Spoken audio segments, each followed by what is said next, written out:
Hello বন্ধুরা, আপনারা সবাই কেমন আছেন? আশা করি অনেক ভালো আছেন। আমি গত ৩ মাস আগে এই রুমটাতে এই বাড়িটাতে থাকছিলাম। আমি ৩ মাস পর বাড়িতে এসে দেখি বাড়ির ৪ সাইডে একবারে কচুরিপানায় একবারে ভরে গেছে।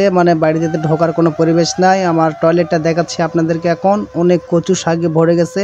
টয়লেটের দরজা যখন খুলছি আমি তখন দেখি টয়লেটের ভিতরে একবারে কচু শাকের গাছ হয়ে গেছে।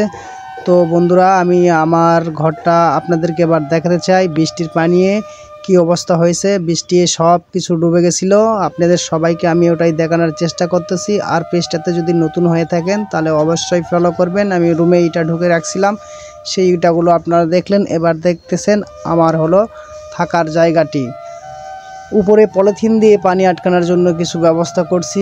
ছোট্ট একটি ফ্যান টাঙ্গাইছি, দেখতেই পাচ্ছেন। এখানে রাজমিস্ত্রিকে কিছু মালামাল রাখা আছে, আপনারা দেখতেই পাচ্ছেন। অনেক সুন্দর একটি জায়গা ছিল, ঘরটিও অনেক সুন্দর ছিল।